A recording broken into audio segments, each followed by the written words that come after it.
में संबोधित करें श्री अभिनव कुमार। धन्यवाद। सर्वप्रथम यहाँ मंचासी प्रेस क्लब हरिद्वार के अध्यक्ष श्री अमित कुमार शर्मा जी, महासचिव डॉक्टर प्रदीप जोशी जी, मुख्य संयोजक आदेश त्यागी जी, संयोजक संजय आर्य जी, सर्वव्यापी श्री सुनील पांडे जी, प्रोफेसर चौहान साहब, डॉक्टर जायसवाल, सिद्धोला जी, गोपाल रावत जी, विजय हर्ष जी, रामचंद्र कनौजिया जी, मयंक गिरी जी, रतनमणि डोभाल जी, प्रवीण झा जी, अरूप सिंह जी, के त्रिपाठी जी, गुलशन नैयर जी, दीपक मोटियाल जी, धर्मेंद्र चौधरी जी, संतोष जी, कई सारे पुराने चेहरे यहाँ दिखाई दे रहे हैं। और इतने पुराने चेहरे और यहाँ इस शहर में जहाँ मैंने 3 साल आप सबका प्रेम मिला, आपका सहयोग मिला, तो यहाँ पहुँच के शेर याद आ गया कि हाथों में चांद था, कदमों तले आसमान था। उन दिनों की बात है जब मैं जवान था। तो अब मैं समझता हूँ जवानी का और कप्तान की जिम्मेदारी का दारोमदार और यंग शोल्डर्स पर है। लेकिन जैसा मैंने कहा कि हरिद्वार से मेरा बहुत, कप्तान तो मैं यहाँ एज कप्तान 2004 में आया था। उससे पहले एज अ पुलिस ऑफिसर हम लोग 98 के कुंभ में यहाँ पर राष्ट्रीय पुलिस अकादमी से ड्यूटी करने आए थे। आलोक शर्मा साहब उस समय यहाँ एसपी थे, भावेश कुमार सिंह साहब यहाँ जिला पुलिस अधिकारी थे। आप लोग वो पहला मेरा अनुभव था हरिद्वार का और मेरा ड्यूटी। तो अनुभव सा रह गया था। मेरी ड्यूटी यहाँ बैरागी कैंप में पार्किंग में लगाई गई थी और सुबह से रात तक मतलब हजारों की तादाद में बसें और धूल खाना, और कब सोते थे, कब उठते थे, कब फिर खड़े हो जाते थे, और 3 दिन कैसे बीते। और उसके बाद मुझे यही लगा कि यहाँ अगर दोबारा ड्यूटी लगी तो बड़ा मुश्किल हो। पर खैर ईश्वर की इच्छा थी, सबका स्नेह आने की, आप सबकी सेवा का अवसर देने की। और उससे पहले भी मेरा हरिद्वार से जब मैं विदेश पढ़ने जा रहा था, आपने मिशन किया थी ऑक्सफोर्ड में, जब मैं पढ़ने जा रहा था तो मात्र 15-16 का भी नहीं हुआ था जब वहाँ पढ़ने का अवसर मिला, स्कॉलरशिप मिली थी।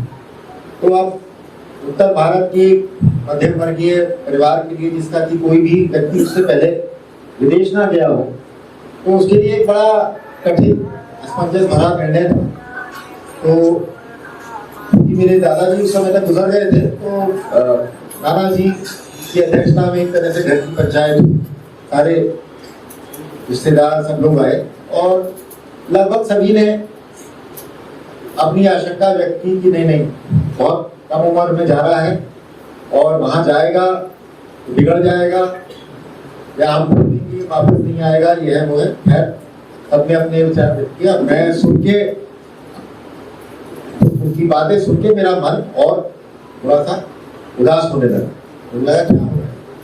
तो नाना जी ने पूछा कि भाई ठीक है, आप सबने कह दिया, इसकी क्या इच्छा है? जी मैं तो जाना चाहूंगा।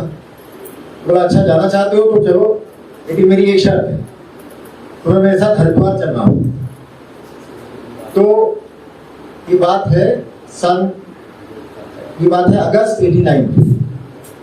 मेरे नाना जी उस समय अलीगढ़ से, मुझे बहुत सड़कें भी ऐसी थी और मुझे याद है बड़ी लंबी यात्रा थी। हम लोग देर रात पहुंचे और यहीं कहीं हॉस्पिटल के पास किसी धर्मशाला में रुके और सुबह वो मुझे ले गए और गंगा जी में डुबकी लगाई और वचन दे कि वापस आए। अब क्योंकि ऐसी परिस्थिति में था तो मैंने बिल्कुल वचन दिया और इसमें कोई देशवासी की इस बात का मतलब ग्लानि नहीं है या अफसोस नहीं है कि जो उस दिन मैंने वचन दिया था निभाया और ये अच्छी तरह से था। तो हरिद्वार से मतलब इस तरीके का पुराना लगाव रहा और 3 साल जो मैंने यहाँ पे कार्य किया, जो सीखा, जो करने की कोशिश की, मैं समझता हूँ आज भी जो मैं एज पुलिस महानिदेशक पूरी उत्तराखंड को देने की कोशिश कर रहा हूँ, एक अपने सोच से दिशा देने की, उसमें काफी कुछ हरिद्वार की उसका बहुत बड़ा योगदान है।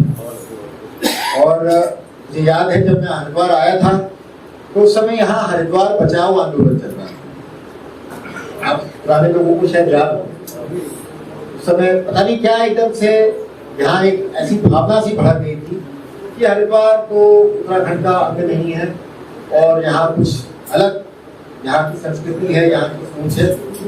अब 20 साल बाद तो ये बड़ी अजीब सी बात लगती है सोचने में कि अब तो मतलब एक तरह से हरिद्वार जो है उत्तराखंड का द्वार ही नहीं, उत्तराखंड का एक मतलब अभिन्न हिस्सा है। पर उस समय ये जब हम लोग यहाँ पे आए तो स्वर्गीय नारायण तिवारी जी जो उस समय मंत्री थे, तो उन्होंने हम दोनों को, सुधांशु जी मेरे साथ आए थे, उनको बुला के यही कहा कि देखिए आप दोनों युवा अधिकारियों को मैं पोस्ट कर रहा हूँ और मेरे बड़े प्लान्स हैं हरिद्वार के विकास को लेके, पर यहाँ पर पता नहीं क्यों इस तरीके की भावना आ गई है, तो आप लोग प्रयास करिएगा कि हरिद्वार का विकास हो और हरिद्वार के मन में ये जो भावना है कि हम अलग हैं, ये भावना ना रहे। तो मुझे लगता है कि कहीं ना कहीं जो उन्होंने ये मार्गदर्शन और जो अपनी इच्छा प्रकट की थी उसमें काफी हद तक हम लोग सफल रहे। आज हरिद्वार जो है हर तरह से उत्तराखंड का पार्ट है और उत्तराखंड की समृद्धि का एक बहुत महत्वपूर्ण कारण है। और इसलिए यहाँ जो एक संस्कृति है, जो भाव है, मैं समझता हूँ मेरे लिए पर्सनली हमेशा जिंदगी यादगार रहेगा। पत्रकारिता की बात हो रही थी तो शमशेर भाई, आपको शायद पता हो ना पता हो, मैंने भी अपने पहले करियर की शुरुआत इंडिया टुडे से ही की। मैं पहले आया, ऑक्सफोर्ड से लौट के आया तो कुछ दिन, करीब 4 महीने तो मैं बस, मेरा मन था कि जरा देश देखूं, तो बैकपैक करके उस समय रेलवे के जनरल कंपार्टमेंट में बिना रिजर्वेशन घूमता था, पूरा राजस्थान देखा, गुजरात देखा, दीव तक गया, फिर लौट के आया, उत्तर भारत देखा, और फिर ये हुआ कि चलिए अब कुछ नौकरी की जाए। तो पहले कुछ दिन तो एक एडवर्टाइजिंग कंपनी में कॉपीराइटर का काम किया, फिर इंडिया टुडे का ऐड निकला था तो वहां ज्वाइन कर लिया। और वो भी अगेन मतलब मैं समझता हूँ पुलिस की नौकरी के लिए एक तरह से बहुत अच्छी तैयारी थी, क्योंकि इस तरह से जो इंडिया टुडे के स्टैंडर्ड्स थे आज तक के भी, मतलब जो उस समय उसको पत्रकारिता का विश्वविद्यालय कहा जाता है। और आज जो बड़े बड़े एडिटर्स हैं, शेखर गुप्ता साहब, राजकमल झा साहब, राज सिंगाप्पा जी, ये सब मेरे समय थोड़ी साल सीनियर थे और उनके साथ बहुत कुछ सीखने को मिला।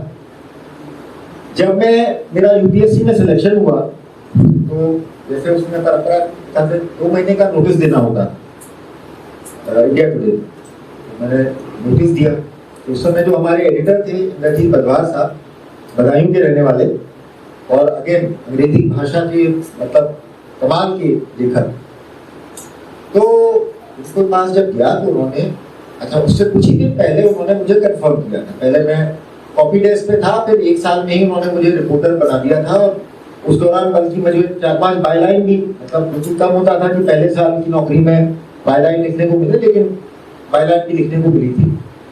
तो जब उन्होंने देखा कि मैंने नोटिस दिया है तो उन्होंने अपने दफ्तर में बुलाया और बहुत नाराज बोले, मैन तुम्हारा दिमाग खराब हो गया, तुम बाबूगिरी करने जा रहे हो। अच्छा उस समय तक पता नहीं था बाबूगिरी करूंगा या ठुल्लागिरी करूंगा।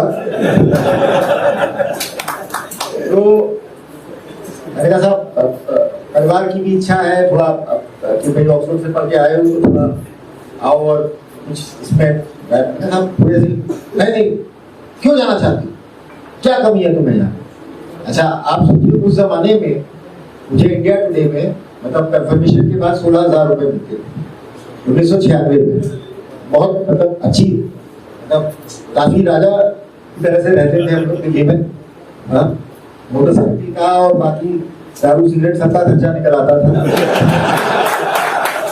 तो और उस समय जो सिविल सर्विसेज में जो स्टार्टिंग तनख्वाह थी वो मात्र 2200 रुपए थी। मतलब बहुत बड़ा, मतलब उसमें आर्थिक संकट एक तरह से उत्पन्न हो गया था। तो वो तो खैर बात थी मेरे दिमाग में। उन्होंने कहा मैं क्यों जाना चाहती हूँ, ऐसा क्या है उस यहाँ पे, तुम अच्छा, तुम्हारे को हमने कंफर्म कर दिया है, तुम्हारा अच्छा फ्यूचर है ये। नहीं, तुम्हें पता है इंडिया टुडे का जो एडिटर है उसकी किसी अधिकारी से ज्यादा वो होती है। मैं अभी भी चाहूँ तो फोन उठा के सीधे प्रधानमंत्री से बात कर सकता हूँ। वाकई उस समय पत्रकारिता में इंडिया टुडे का जो महत्व था वो तो उसमें कोई अतिशयोक्ति नहीं थी। मेरे साथ बात मानी थी, अच्छा फिर थोड़ा सा सॉफ्ट हुए, चलो कोई बात नहीं, जाना चाहते हो तो जाओ। मैंने भी 83 में इंटरव्यू दिया। तो अखबार साहब अभी भी मतलब उनसे बातचीत होती रहती है, कभी कभी उनकी प्रतिक्रिया आती रहती है, कभी मैं भी उनकी लिखूं पे। और ऐसा नहीं है कि पुलिस की वर्दी पहन ली तो पत्रकारिता का शौक छूट गया। कम से कम लिखने का शौक नहीं, मतलब रिपोर्टिंग तो नहीं कर पाता हूँ लेकिन कम से कम ओपिनियन अपने लिखता रहता हूँ। इंडियन एक्सप्रेस में और भी मैगजीन्स में, न्यूज़पेपर में छपे हैं।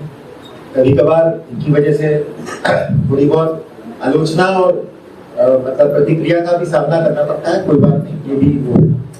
तो और आज जो ये सौहार्दपूर्ण वात्सल्यपूर्ण वातावरण देख रहा हूँ मैं पुलिस और पत्रकारों के बीच, मुझे तो मतलब मेरी मनोकामना है कि रोज हिंदी पत्रकारिता दिवस हो इसी अच्छे उसमें। लेकिन नहीं, मैं इसमें ये जरूर कहना चाहूंगा कि यहाँ भी जब यहाँ रहा 3 साल और प्रेस के सारे साथी जानते हैं, हमेशा मेरा प्रयास यही रहा। देखिए, पुलिस का काम आसान नहीं है और आपका काम भी आसान नहीं। मतलब सच बोलना भी आसान नहीं है और सच सुनना भी आसान नहीं, दोनों चीजें हैं। तो कई बार होता है कि सच बोलने और सच सुनने में थोड़ा बहुत मतलब मतभेद हो जाता है। मेरा हमेशा यही मानना रहा, मतभेद हो सकता है, मनभेद नहीं होना चाहिए। तो उस जज्बे के साथ यहाँ भी मेरे ख्याल से प्रेस के साथ बड़े अच्छे संबंध रहे। एज डीजीपी अभी धीरे धीरे प्रदेश स्तर पे एक अलग पर्सपेक्टिव होता है, एक अलग कैनवस होता है और एक अलग तरीके से आपको सोच के काम करना होता है। हालांकि कई बार जो पुराने मित्र हैं वो सोचते हैं अभी भी मैं किसी जिले का कप्तान हूँ, तो कभी किसी चालान के लिए या कभी किसी इस प्रकार की छोटी मोटी चीज तो मैं तो उनसे कहता हूँ कि भाई पहले तुम मुझे मोटरसाइकिल के चालान के लिए फोन करते थे, अब कम से कम ट्रक के चालान के लिए तो फोन करो। तो ये मतलब प्रेस के साथ देखिए हमारा आपका चोली दामन का साथ है और एक अच्छे स्वस्थ समाज के लिए एक इंडिपेंडेंट प्रेस बहुत जरूरी है। और उसी तरह से मैं समझता हूँ एक प्रोफेशनल और न्यूट्रल पुलिस भी बहुत जरूरी है। और जब भी हम अपने अपने कर्तव्य से विमुख होते हैं तो हमारी क्रेडिबिलिटी का, हमारी विश्वसनीयता का तो नुकसान होता ही है। मैं समझता हूँ उससे ज्यादा समाज का नुकसान है। तो ज्यादा बहुत समय ले लिया, कई सारे मैंने अपने खट्टे मीठे अनुभव आप लोगों के साथ साझा कर लिए। इतना पेशेंटली मुझे सुनने के लिए धन्यवाद। मेरे ख्याल से ये एक आप डीजीपी को नहीं, एक पुराने पत्रकार साथी को ये प्रिविलेज दे रहे हैं, ये मान के अपनी बात में यही समाप्त